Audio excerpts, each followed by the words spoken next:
Você deixa para nós bens, seu bom. Amém. Deixa que você agradecer pela persolação. Só me deixa, Pai, Senhor. Amém. Se teve um dia que eu vim vazio, foi hoje, meu gente. A pastora falou, mas eu te avisei domingo. Domingo já foi há 4 dias atrás, eu esqueci.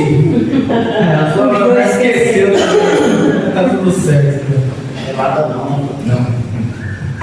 Quando eu cheguei, eu falei pra ele, tô com dor de garganta, deixa eu quietinho. Ele falou, não, você vai pregar, não dá. Aí tá bom, então bora. Se a voz parar no meio do caminho, o Espírito desce e a igreja precisa retomar. Glória a Deus. Abra a Bíblia no livro do profeta Daniel, capítulo 10. O título diz assim: A visão do mensageiro. Daniel 10.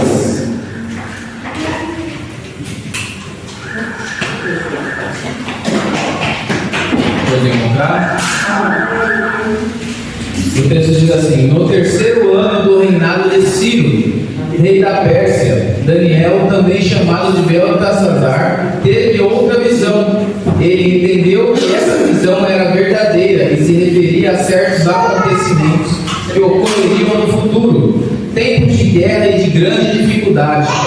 Eu, Daniel, recebi essa visão depois de passar 3 semanas de luto.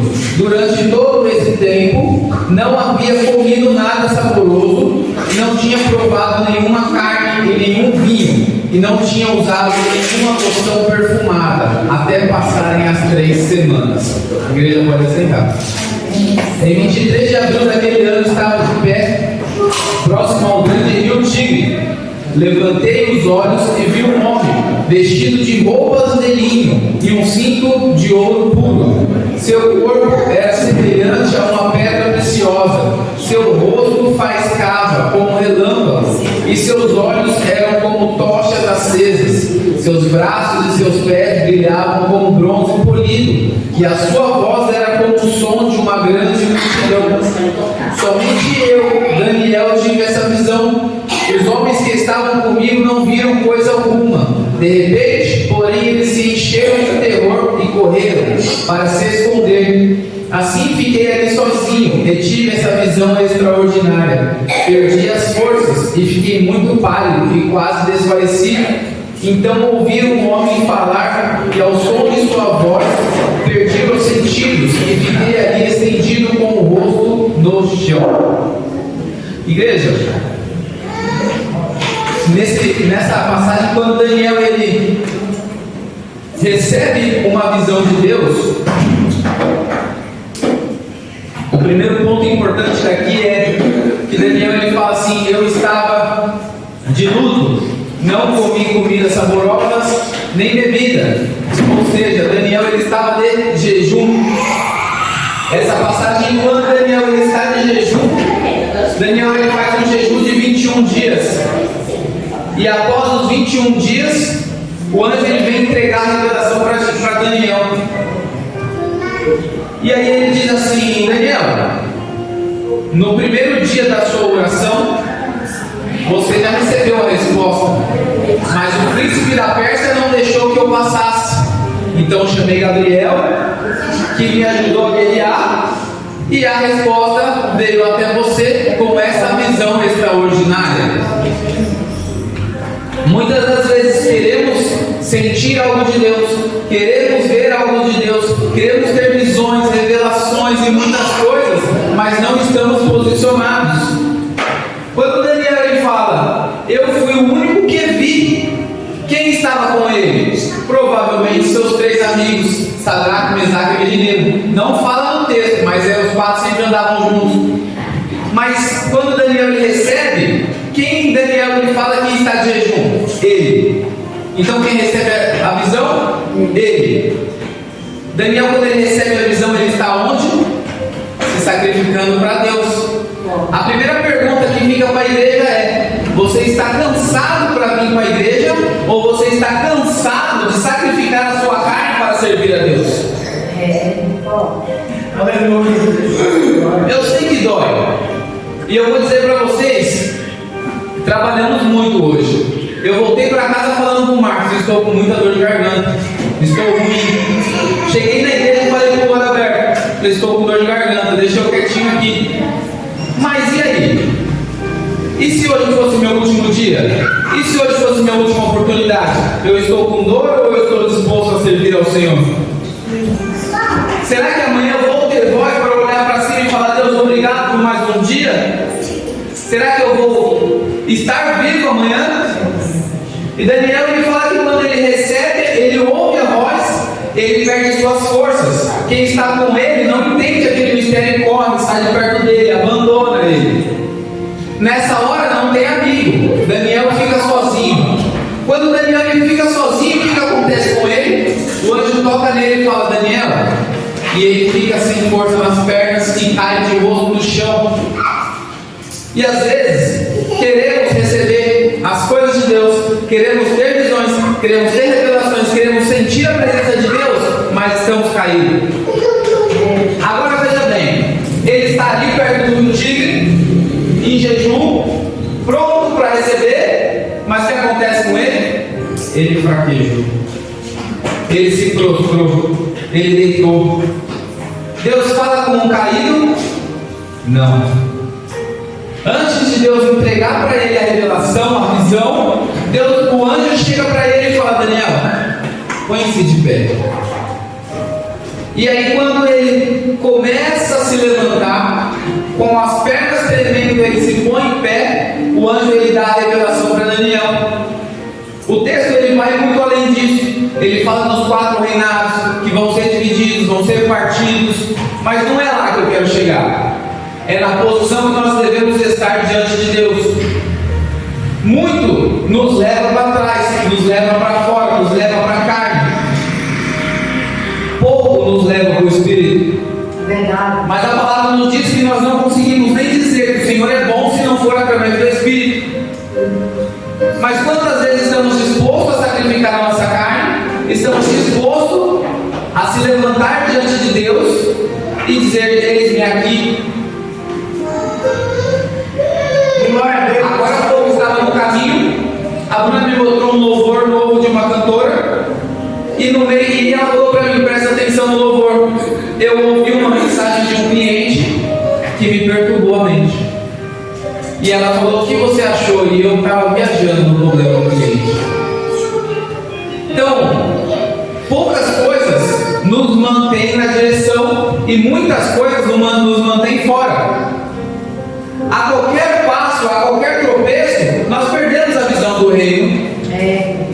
A qualquer prostrada, nós não vemos mais as revelações de Deus. Às vezes Deus ele quer se revelar a nós, ele quer nos usar, ele quer cumprir o ID na nossa vida, mas nem sabemos o que fazer com a informação que temos a receber. Hoje mesmo eu mandei mensagem para a pastora e falei: pastora, eu tive uma visão há uns dias atrás, essa noite eu tive um sonho, o que faço eu com essa informação? Não foi? E eu falei: eu não sei se eu ligo para quem eu devo ligar, se eu falo que eu não devo falar, eu não sei o que eu faço com essa informação. E eu fui orar, e até agora o Senhor não me falou o que eu faço com essa informação, se é para me orar, ou se é para me chegar na pessoa e falar para a pessoa se posicionar. Só que isso é dolorido, porque o quanto mais prostrados estamos, menos do reino nós ouvimos. Às vezes procuramos fugas, e o mundo ele nos oferece fugas o tempo inteiro. Verdade. Se normalmente nós ouvimos um hino uma vez, 5 vezes, 10 vezes, não nos acostumamos com a letra. Agora ouve uma música do mundo uma vez, aleatoriamente passando no cruzamento de uma rua, aquilo fica na cabeça o dia inteiro. Então nós temos que vigiar, nós temos que jejuar, nós temos que orar. Quantas das vezes o celular já tocou 3 horas da manhã para orar e eu coloquei no soneca, até que o celular falou: vou dormir também, e não tocou mais.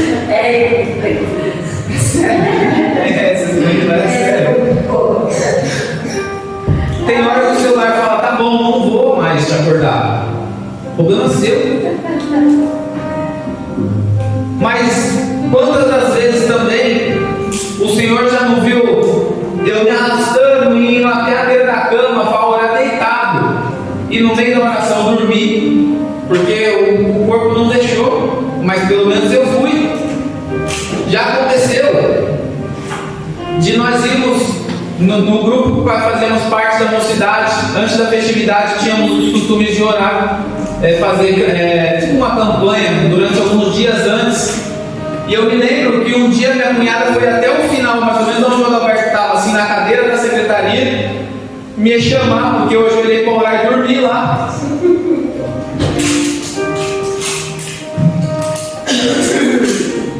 Mas até onde estamos dispostos a servir ao Senhor? Quantas das vezes dizemos, estou cansado, não vou, eu tenho coisas a fazer, mas não dizemos, eu vou, porque mesmo prostrado no Senhor me sustentou. Quantas das vezes nós oramos, pedimos providência, e antes da providência chegar nós já reclamamos? Esses dias, esse ano quase todo já, quase uns 6 meses, eu tenho vivido a providência de Deus. Mas como o Adalberto falou que para ele, como pai de família, é difícil, e a Selma sempre diz, vai chegar, a Bruna também sempre diz, vai chegar. Mas para a gente, né, como cabeça da casa, como diz a Bíblia, é difícil, é dolorido, é preocupante. E esses dias eu encontrei uma música que eu vi ela passando aleatoriamente no Instagram. E eu até falei para a Bruna na segunda-feira, o que me acalmou foi ficar o dia inteiro ouvindo aquela música, que o cantor dizia assim, que o Senhor ele vai fazer Pedro andar sobre as águas, mas só depois que Pedro pôr o pé. Olha que profundo isso, igreja. Antes de Pedro confiar na providência de Deus, ele tinha que dar o primeiro passo. E aí, quando nós vamos dar o nosso passo? Quando nós vamos sossegar o nosso coração? Quando, como Daniel, sem saber que a resposta já veio, nós vamos continuar jejuando até o período determinado, até a bênção chegar. Várias vezes nós paramos no meio do caminho. E se Daniel ele para no meio do caminho, ele não estaria na galeria dos heróis da fé. Se Jó para no meio do caminho, ele não estaria na galeria de Hebreus 11. Se Moisés, em vez de ir para o deserto, ele prefere ficar no Egito, Deus ia mandar outro. Mas o nome de Moisés não ia estar em Hebreus 11. Não ia estar no nome na galeria da fé. Aleluia, glória a Deus. Só está na galeria da fé quem vive da fé, quem confiou na fé. A palavra nos diz que a fé é o firme fundamento daquilo que não se vê, mas se acredita. Só que antes de viver a providência de Deus, antes de viver o que Deus tem para você, aleluia. O texto diz assim, que o anjo chega a Daniel e fala, Daniel, levanta. O Senhor vai falar para a igreja hoje, você quer viver a providência? Você quer viver tudo que eu tenho para você? Levanta. Como Deus ele disse a Josué, seja forte e corajoso. Pedro desafiou e falou, mestre, se é tu, deixe-me ir contigo. E o Senhor falou, vem. Eu estou vendo o chão? Não, mas eu vou pisar na água, porque o Senhor falou, vem. E eu perguntei para as pessoas aqui, no que você tem propriedade? E hoje nós temos propriedade para dizer, eu vou viver mais um milagre. Eu vou viver a providência do Senhor. Eu vou viver as revelações de Deus. Deus ele vai me usar fluide. Só que a palavra também diz que antes de Jesus falar que ide fazer discípulos, ele diz assim, fique em Jerusalém até que do alto seja revestido. Só que para você do alto ser revestido, a palavra aqui Daniel vai nos dizer, fique de pé. Se arrastando, não vai. De joelho, não vai. Chorando, menos ainda. Seja forte e corajoso. Aleluia. Mas eu não sei fazer. Só vai. Uma palavra errada converteu alguém que não era para ter sido convertido aquele dia. E tá tudo bem com isso. Sabe por quê? Porque aquilo que a gente acha que vai dar errado na nossa vida, Deus já falou que vai dar certo. E não importa o que você pensa, o que importa é o que Deus pensa de você. Eu vou contar um testemunho para vocês que eu vivi hoje. Hoje eu acabei o serviço que eu falei na semana passada que o funcionário me abandonou, me largou na mão. Quem foi lá me ajudar foi o Marcos.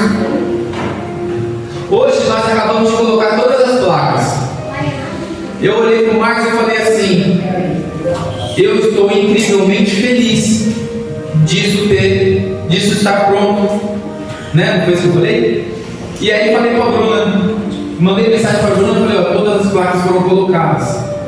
Graças a Deus. Porque na minha cabeça eu ia ter que entregar a obra, porque eu não ia ter como fazer. Jesus. Eu não ia ter como executar o serviço. Só que Deus já tinha visto que ia dar tudo certo. Graças a Deus. E na mesma semana, eu não lembro se foi sábado ou foi domingo que eu falei, o Senhor já tinha me acalmado, mas eu ainda não tinha visto o resultado. Hoje eu vivi o resultado, só que uma semana depois do que eu tinha me desesperado.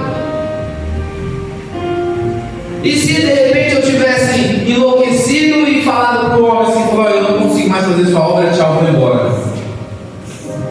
Eu nunca mais ia fazer um serviço, porque aquele rapaz, aquele senhor, ele eu nunca mais talvez tivesse a confiança de Deus, porque Deus me confiou algo e eu desisti. E eu me prostrei. Quando o Senhor ele chama Daniel, Daniel cai. Só que antes de falar com Daniel, o anjo fala para ele: Daniel, levante-se. Então veja o que eu tenho para te entregar. E a palavra vai nos dizer assim: a mensagem de Gabriel a respeito do ungido. Você é um ungido de Deus. Como diz o hino, nós temos a marca da promessa. Mas para isso, estejais de pé, seja forte e corajoso. Não está vendo o chão, está vendo a água, põe o pé que o Senhor sustenta. Se afundar, ele estende o braço e puxa de volta. Não adianta, no meio da tempestade, que você acha que é uma tempestade, se desesperar. Sabe por quê? Tem tempestade que o pescador é uma tempestade, só que Jesus ele está dormindo na boa do barco. Aleluia. Quando Jesus ele levanta, ele olha para a tempestade, que para todo mundo era uma tempestade de escadas. Houve silêncio no mar naquela noite. Jesus. Porque quem criou o mar mandou parar. Nós somos pequenininhos. Tem uma passagem aqui no Velho Testamento, que eu não me lembro onde está, se eu não me engano, está lá em Gênesis, que o Senhor ele diz assim: ele chama o povo de bichinhos de Jacó. Tem traduções de vermezinho de Jacó. O que é um vermezinho? É aquela minhoquinha pequenininha que fica na comida estragada. Naquela passagem, Deus está mostrando para o povo o quão insignificante ele é diante da glória de Deus. Você não é nada, eu não sou nada diante da glória de Deus. Aleluia. Só que diante da glória de Deus, nos desesperamos. Temos que entender, antes de se desesperar, que nós fazemos parte de uma nova aliança. E que essa aliança ela tem que ir na frente. Quando a aliança vai na frente, não é urso, não é leão. E quando se levanta Golias, Davi olha para ele e fala: esse circunciso sem aliança está falando do meu povo, do povo de Deus. E Deus permite que Davi vença. É melhor obedecer, estejais de pé, seja forte e corajoso, do que sacrificar. Sabe por quê? Se você sacrificar, você vai se sacrificar e não vai viver a glória de Deus. Veja o exemplo de Saul. Saul, ele acha que ele está na direção de Deus e vai fazer um sacrifício. Samuel chega a Saul e fala: era melhor obedecer do que sacrificar. Se é melhor obedecer do que sacrificar, em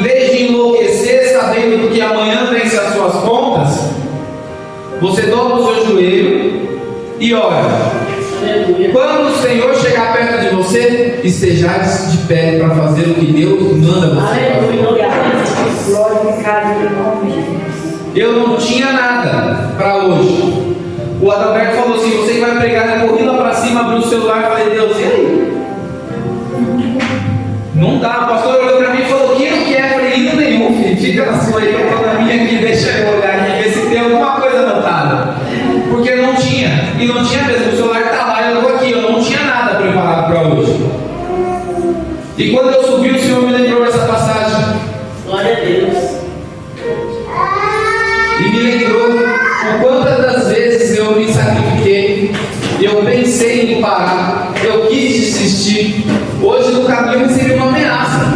O cliente falou para mim assim: você não está vindo a me atender quando eu quero, eu vou levar para o conselho. O que ele quis dizer com isso? Talvez eu cancele o seu contrato.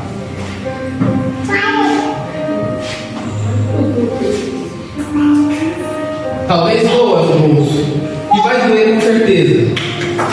Mas se eu entrei lá com a vontade de Deus, eu só vou sair com a vontade de Deus. E por mais que doa, porque eu estou falando isso para vocês agora, se ele cancelar amanhã, eu vou chorar com certeza. E pode botar a mão no fogo, eu vou chorar com certeza, com lágrimas, de verdade. Porque eu não vou entender o que Deus quer. Só que Deus sabe o que Ele quer. Ele sabe o que Ele vai fazer. E não depende de mim, depende dele. E todas as vezes que dependemos dele, ele cumpre coisas que nós não esperamos.